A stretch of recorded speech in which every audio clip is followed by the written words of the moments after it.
like anything, when you grow up with someone and you're kind of in awe of someone. I recently did a film with Billy Connolly, who growing up in Scotland, Billy Connolly's the king. He's the unofficial king of Scotland. He's much more important than the actual Queen of Scotland. Much more important. So when I suddenly found myself on a film set with someone like him, it was a week before I could look him in the eye. And it was a bit the same with the Proclaimers, but in both cases actually, they turn out to be exactly what you would want them to be. There's always a fear of meeting one's heroes, one's idols, that they will have feet of clay, as it were, that they'll disappoint. But in both those cases, they were they so thoroughly lived up to what I wanted them to be that it was very exciting. And the Proclaimers, I mean, they're lovely boys. Thank you. Good question. Thank you. Hi there. Hello. I just want to first say that I think you're brilliant and that you're my doctor. Oh, thank you very much. And my question is, as normal people, you dream about high school and jobs and stuff. Do you still, every once in a while, when you're dreaming, like in bed snoring, dream that you're still the doctor or anything? This is very intimate, kind of weird, very intriguing as well, so I'm curious. Yeah. When I'm in bed snoring, I snore. Are you working in the hotel? Were you in my closet last night? Do I need to call security? I don't think I've dreamt about being the Doctor since I was. But then you don't stop being the Doctor, do you? It's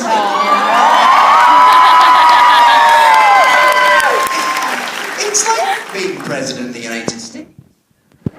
You still get called Mr. President as long as you live. And I still get called Doctor everywhere I go, but that's fine by me.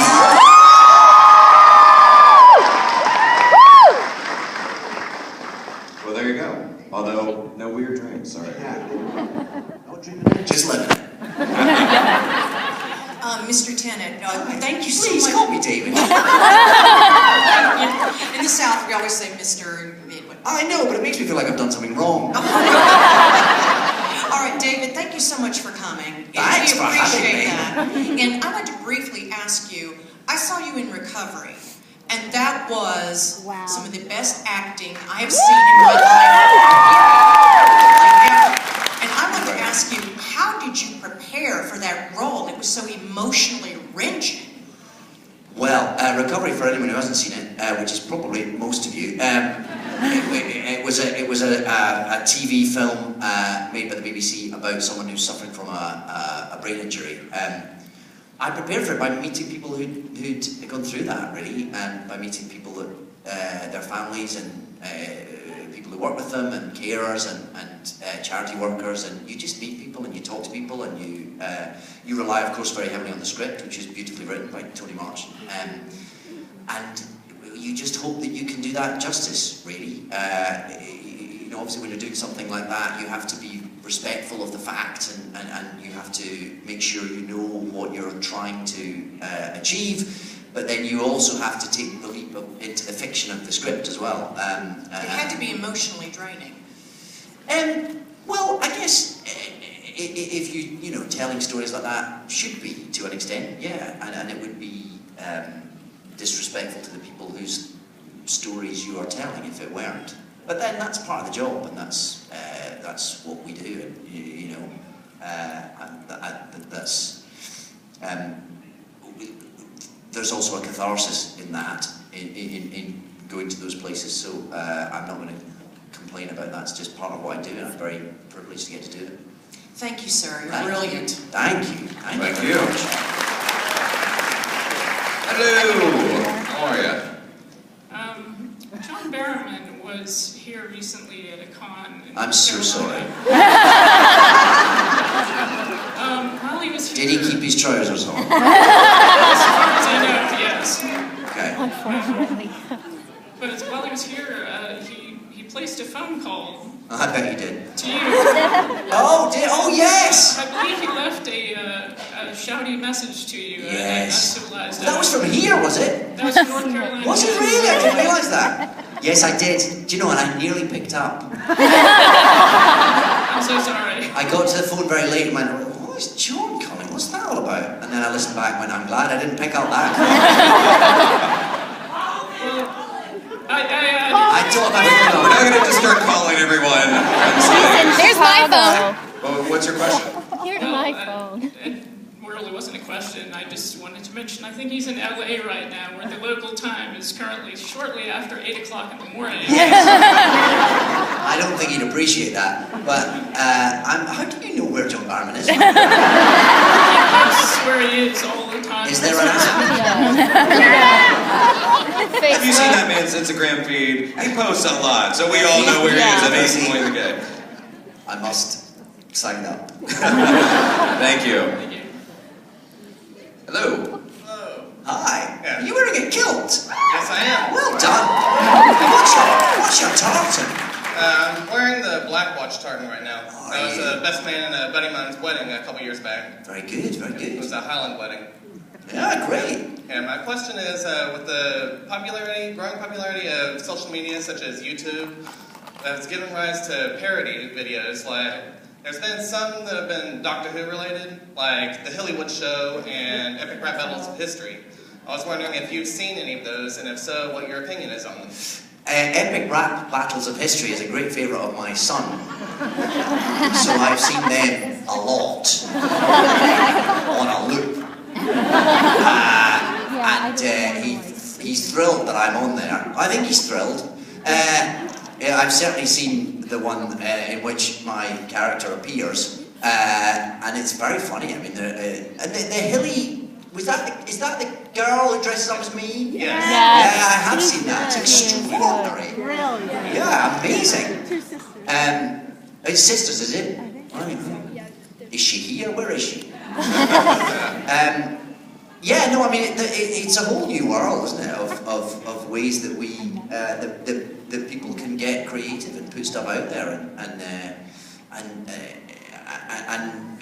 I think it's an unstoppable tide, and it's wonderful that it allows creativity to, find all these different nooks and crannies to flow into. It's great. Thank you. Thank you. Hi there. Hi. Hi. First of all, I wanted to say I am loving season 2 of Broadchurch. Thank you. How many episodes have you seen? How many episodes have you seen? Just 2. I've seen them all. Okay. I've seen them all, but I What's that up to the end? I've seen them all. I haven't died yet, have I? Sorry.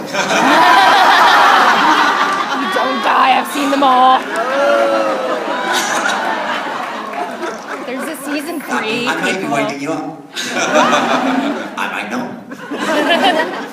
My question was, what is the absolute worst date you have ever been on? The worst date I've ever been on. How does that relate to Broadchurch too? I really hope not at all, actually. I've never been on a bad date. That's my official and final answer. I think it would be. I'm sure there's lots of people who have been on dates with me that feel it was a bad date, but I wouldn't be ungallant enough to believe it till the other way around. No. Your mother's trained you well. Thank you. Thank you very much. No, I was always amazed that I went on any dates at all, to be honest. So it was always a red letter day for me. And I'm very glad that now I'm happily married. I don't have to worry about all that anymore. Frankly. I can't. Far too stressful. Interesting question, thank you. Hello, how are you? Are you texting? I'm sorry, are we disturbing you? Oh, you can finish. No, I was like, You on Angry Birds? What are you doing? my question is, I get tongue-tied, so I was trying to... Oh, don't worry, I'm sorry. I was trying to Josh. Now you just feel awful, don't Now you? I feel bad. I'm so Mr. sorry. Tennant. You're done. I'm so sorry. Sorry, go on. So my question is, if you could invite any 3 people from history to dinner, who would you invite? Oh, well, no. Well, no. From history, so they're no longer with us. Yeah. Yeah, okay, it's good. Let's get the criteria to start narrowing it down. I'd have Shakespeare. I'd like to have Shakespeare there. Yes. Just to find out, you know, all the secrets that he took to his grave. I'd love to quiz him a bit. John Lennon. It'd be nice to meet John Lennon. Have you got John Lennon t-shirt on? I can't see from here. Ah, well done. Congratulations. Who would my third be? Hitchcock, maybe? Something like that. I don't know how the three of them would get on. Probably really badly. It would be, yeah, interesting though. But then, there's so many people, you know. Nelson Mandela, would be amazing to talk to him, wouldn't it? Or Martin Luther King, I mean, there's so many. I'd have to think about that, and really, it would be all about the chemistry of the dinner party, wouldn't it? I mean, if you put Shakespeare with the other ones, he's probably going to spend the whole time wondering what the hell has happened to who he is. And why he's alive again. Why he's alive, yeah, what these, what this electricity is, what these mobile phones are. You probably just spend the whole time just catching up. So maybe he would be a bad choice. Or unless you go with me, you go him and Christopher Marlowe together, that'd be interesting. And Queen Elizabeth, I don't know. No, she'd be a nightmare. I'm going to think about that. I'm going to draw up several lists, cross-reference, and get back to you. Thank you. Good question. Thank you. Thank you. Hi. Good morning. How are you? I'm good. How are you? I'm good. Excellent. I just wanted to say that it's really amazing to have you here. I mean, this is like a dream to be getting this opportunity. Oh, listen, it's a pleasure for me. I just wanted to ask you, we're all here because we're all geeking out over you and Doctor Who. So I was wondering, what kind of things do you geek out about? Oh, well, I've got my West Wing t-shirt on. When I geek out about. I'm currently geeking out on a similar theme to Newsroom. You watching Newsroom on HBO? Man, I love that. That's my current geek out. All sorts of things. I mean, I visited the Marvel offices the other day, because I work for Marvel now. That was just one long geekarama, that. But what's weird is because I've done, certain things in recent years, I go into someone like Marvel and they're geeking back at me. It's like this weird kind of geekathon. Who can geek harder? I'm like, geek you, I geek you back. Geek you. It's sort of wonderful and kind of overpowering and overwhelming. So lots of things. Thank you. Thank you. Thank you. Did you leave with a lot of toys, by the way? I know you got comics, but... Do you know they shipped some stuff? Because it's all quite heavy.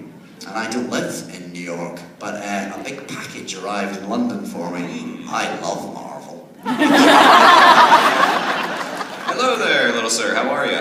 Hi. Hi. I was wondering what the most realistic monster you've worked with on set is. Good question. Good question.